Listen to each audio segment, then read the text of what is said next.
ಬೆಂಗಳೂರು ಗ್ರಾಮಾಂತರ ಕ್ಷೇತ್ರದ ಕಾಂಗ್ರೆಸ್ ಅಭ್ಯರ್ಥಿ ಡಿ ಕೆ ಸುರೇಶ್ ಇವತ್ತು ನಾಮಿನೇಷನ್ ಫೈಲ್ ಮಾಡಿದ್ದಾರೆ. ಡಿ ಕೆ ಸುರೇಶ್ ಅವರ ಒಟ್ಟು ಆಸ್ತಿ ಮೌಲ್ಯ 593 ಕೋಟಿ ರೂಪಾಯಿ. ತಾವು ಗಮನಿಸ್ತಾ ಇದ್ದೀರಿ ಅಫಿಡವಿಟ್ನ.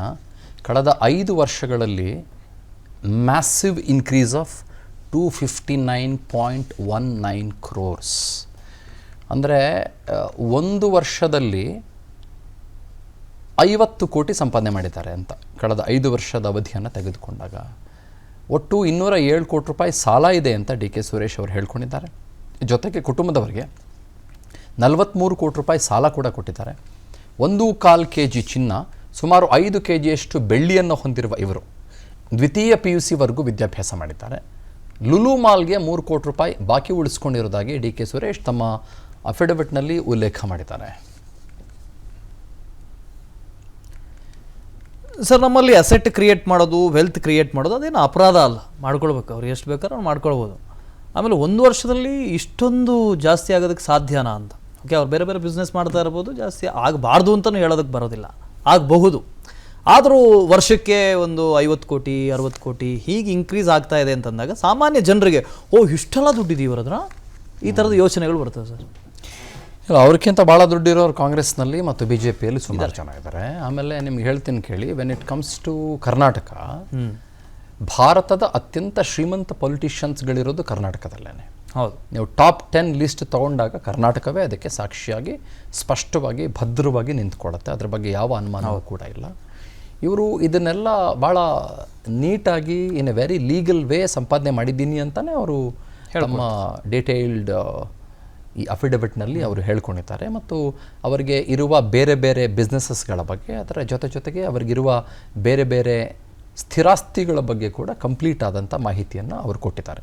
ಇದು ಅಗ್ರಿಕಲ್ಚರಲ್ ಲ್ಯಾಂಡ್ ಆಗಿರ್ಬೋದು ಅಥವಾ ನಾನ್ ಅಗ್ರಿಕಲ್ಚರಲ್ ಲ್ಯಾಂಡ್ ಆಗಿರ್ಬೋದು, ಇದ್ರ ಬಗ್ಗೆ ಎಲ್ಲ ಕಂಪ್ಲೀಟ್ ಆದಂಥ ಡೀಟೇಲ್ಸನ್ನು ಅವರು ಕೊಟ್ಟಿದ್ದಾರೆ. ಬಟ್ ಹೌವರ್ ನಿಮ್ಗೆ 5 ವರ್ಷದಲ್ಲಿ ಸುಮಾರು 250 ಕೋಟಿ ರೂಪಾಯಿ ಅಷ್ಟು, ಅಂದರೆ at the rate of nearly 50 crore rupees per year ಅಂತಂದರೆ ನಿಮಗೆ ಆಲ್ಮೋಸ್ಟ್ ನಿಮಗೆ ತಿಂಗಳಿಗೆ 4 ಕೋಟಿ ರೂಪಾಯಿ ಆದಾಯ ಆಯಿತು. ತಿಂಗಳಿಗೆ 4 ಕೋಟಿ ರೂಪಾಯಿ ಆದಾಯ ಆಯಿತು ಅಥವಾ 5 ಕೋಟಿ ರೂಪಾಯಿ ಆದಾಯ ಆಯಿತು. That is A mammoth amount, that is A huge amount. ಹೌದು ಅಲ್ವಾ? ಇದರ ಜೊತೆಗೆ ತಾಯಿಗೆ ಕೊಟ್ಟಂಥ ದುಡ್ಡನ್ನು ಕೂಡ ಸಾಲ ಅಂತ ಅವರು ಅಲ್ಲಿ ಬರೆದುಕೊಂಡಿದ್ದಾರೆ. ಮತ್ತು ಐಶ್ವರ್ಯಗೆ, ಅಂದರೆ ಡಿ ಕೆ ಶಿವಕುಮಾರ್ ಅವರ ಮಗಳಿಗೆ 8 ಕೋಟಿ ರೂಪಾಯಿ, ವೆರಿ ಪ್ರಿಸೈಸ್ಲಿ 7,96,00,000, ಮತ್ತು ಆಕಾಶ್ಗೆ 1 ಕೋಟಿ ರೂಪಾಯಿ ಸಾಲ ಕೊಟ್ಟಿದ್ದೀನಿ ಅಂತ ಅವರು ಬರೆದುಕೊಂಡಿದ್ದಾರೆ ಇಲ್ಲಿ. ಬಟ್ ಏನು ಅಂತಂದರೆ, ಧನಾಢ್ಯರೇ ಬಲಾಢ್ಯರು ಅನ್ನುವ ಒಂದು ಕಾನ್ಸೆಪ್ಟ್ ಇದೆ ನಮ್ಮಲ್ಲಿ. ಹೌದು, ಅದೇನು ಅಂತಂದರೆ, ಯಾರ ಹತ್ರ ಧನ ಇದೆ ಅವರು ಬಲಾಢ್ಯರಾಗಿ ಬಿಡ್ತಾರೆ ಅನ್ನುವ ಒಂದು ಕಾನ್ಸೆಪ್ಟು ಬಹಳ ದೊಡ್ಡ ಮಟ್ಟದಲ್ಲಿ ನಿಮ್ಮ ನಡುವೆ ಇದ್ದೇ ಇದೆ. ಬಟ್ ಐ ಬಿಲೀವ್ ಇದೆಲ್ಲವೂ ಕೂಡ ಅವರು ಅಫಿಡವಿಟ್ನಲ್ಲಿ ನೇರವಾಗಿ ಸಲ್ಲಿಸಿರೋದ್ರಿಂದ ಅವರು ಧನಾಢ್ಯರಾಗಿರಬಾರ್ದು ಅನ್ನುವ ಯಾವ ರೂಲ್ಸ್ ಕೂಡ ಇಲ್ಲ. ಹೌದು, ಆಯಿತಾ?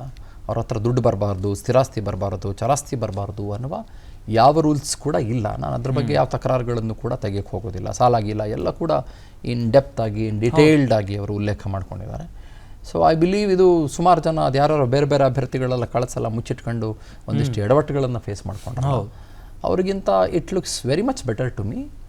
ಮತ್ತು ಅವರು ಇದಕ್ಕೆ ಲೀಗಲ್ ಗ್ರೌಂಡ್ಗಳನ್ನು ಕೂಡ ಕೇಳ್ಬೋದು. ಮತ್ತು ಎಲೆಕ್ಷನ್ ಅಫಿಡವಿಟ್ಗೆ ಸಂಬಂಧಪಟ್ಟಂತೆ ಯಾರು ಬೇಕಾದರೂ ಕೂಡ ಇನ್ನೂ ಇನ್ ಡೆಪ್ತ್ ಡೀಟೇಲ್ಸ್ ಪಡ್ಕೊಳ್ಬೋದು. ಇದಕ್ಕೆ ಸಂಬಂಧಪಟ್ಟಂತೆ ಯಾರಾದರೂ ಕೂಡ ಆಕ್ಷೇಪಣೆ ಸಲ್ಲಿಸ್ಬೋದು. ಎಲ್ಲಿಂದ ಬಂತು, ಇನ್ನೂ ಡೀಟೇಲ್ಸ್ ಕೊಡಿ ಅಂತ ಎಲೆಕ್ಷನ್ ಕಮಿಷನ್ ಕೇಳ್ಬೋದು. ಸೊ ಹಾಗಾಗಿ ಐ ಆಮ್ ವೆರಿ ಶ್ಯೂರ್ ಯಾವಾಗಲೂ ನೆಗೆಟಿವೇ ಮಾತಾಡ್ತಾ ಕೂತ್ಕೊಳ್ಳೋದು ಅಂತ ಆಗಬಾರ್ದು ನಾವು ರಾಜಕಾರಣಿಗಳ ಬಗ್ಗೆ. ಅವ್ರ ಹತ್ರ ದುಡ್ಡಿದೆ, ದುಡ್ಡು ಮಾಡಿದ್ದಾರೆ. ಸರ್, ಹೀಗೂ ಹೇಳ್ಬೋದಾ ಸರ್? ಸೆಕೆಂಡ್ PUC ಓದಿದ್ದಾರೆ ನೋಡಿ, 568 ಕೋಟಿನೋ ಇಷ್ಟು ಸಂಪಾದನೆ ಮಾಡಿದ್ದಾರೆ ನೋಡಿ ಅಂತ. ವಿದ್ಯಾಭ್ಯಾಸಕ್ಕೂ ನಿಮಗೆ ಆದಾಯಕ್ಕೂ ಕೂಡ ನೀವು ಯಾವ ಕಾರಣಕ್ಕೂ ಹೋಲಿಕೆ ಮಾಡೋಕ್ಕಾಗೋದೇ ಇಲ್ಲ. ಹಾಗಂದ್ಬಿಟ್ಟು ಈಗ MBA ಮಾಡಿದವರು ದೊಡ್ಡ ಕಂಪ್ನಿಗಳಲ್ಲಿ MNCಗಳಲ್ಲಿ ಓದ್ತಾ ಇರೋರು ಇವತ್ತೇನು 800 ಕೋಟಿ 50,000 ಕೋಟಿ ಮಾಡಿದಾರಾ? ಇಲ್ವೇ ಇಲ್ಲ. ಹಾಗಾಗಿ ನೀವು ಎಜುಕೇಷನ್ಗೂ ಮತ್ತು ದುಡ್ಡಿಗೂ ಅಥವಾ ಅವರು ಮಾಡುವ ಬಿಸ್ನೆಸ್ಗೂ ಯಾವುದೇ ಹೋಲಿಕೆ ಏನು ಮಾಡೋಕ್ಕಾಗೋದಿಲ್ಲ, ಆಯಿತಾ? ಎಷ್ಟೋ ಜನ ನಿಮ್ಮ ನಡುವೆ ಏನೂ ಓದದವರು ಇವತ್ತು ಪ್ರಪಂಚಕ್ಕೆ ಮಾದರಿಯಾಗಿ ನಿಂತ್ಕೊಂಡಿರೋ ಉದಾಹರಣೆಗಳು, ಇಡೀ ದೇಶಕ್ಕೆ ಮಾದರಿಯಾಗಿ ನಿಂತ್ಕೊಂಡಿರೋ ಉದಾಹರಣೆಗಳು, ರಾಜ್ಯಕ್ಕೆ ಮಾದರಿಯಾಗಿ ನಿಂತ್ಕೊಂಡಿರೋ ಉದಾಹರಣೆಗಳು ಇದ್ದೇ ಇದ್ದಾವೆ.